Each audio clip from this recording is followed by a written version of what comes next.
तो गाइस सुबह सुबह जल्दी से हो जाते हैं हम तैयार, क्योंकि हमें निकलना था अपने क्लासेस की ओर। तो फिर जल्दी से निकल जाते हैं और पहुंच जाते हैं अपने क्लासेस पर। फिर थोड़ी देर बैठकर क्लासेस अटेंड करते हैं और फिर क्लासेस खत्म कर कर निकल जाते हैं अपने घर की ओर। मगर जाते हुए हम फॉर्म भी ले लेते हैं एडमिशन का, जो कि थोड़ी ही देर आगे चलने के बाद में हम एक भाई को पकड़ा देते हैं जिन्होंने कि कलम से मांगा था। तो फिर उसके बाद पहुंच जाते हैं अपने घर और उसके बाद में जल्दी से दुकान पर पहुंच जाता है, क्योंकि हमारे एक दोस्त का ऑनलाइन रजिस्ट्रेशन का काम था। तो फिर जल्दी से बैठकर उनका काम कर देते हैं और फिर काम ख़त्म करने के बाद में हमें याद आता है कि प्रिंटर तो ख़राब है, तो प्रिंट होने वाला है नहीं, इसलिए जल्दी से प्रिंटर पैकिंग करते हैं और फिर पैक करने के बाद में लेकर निकल जाते हैं उसे अपने रास्ते पर, जो कि था सर्विस सेंटर। तो फिर जल्दी से निकल ही रहते हैं, उतने में ट्रैफिक में फंस जाते हैं। मगर ट्रैफिक जल्दी जल्दी निकल कर पहुँच जाते हैं हम सर्विस सेंटर पर, जहाँ के भैया जी चेकिंग करते हैं और थोड़ी देर बाद में काम हो जाता है ख़त्म। तो फिर प्रिंटर वापस से गाड़ी में रखते हैं और फिर लेके निकल जाते हैं अपने घर की ओर।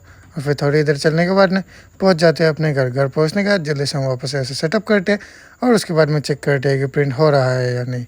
और फिर थोड़ी देर बाद में प्रिंट कंफर्मेशन करने के बाद प्रिंट अपना हो जाता है। तो फिर जल्दी से दुकान खोलकर बैठ जाते हैं अपने दुकान पर। मिलते हैं आपसे अगले व्लॉग पर। Bye bye.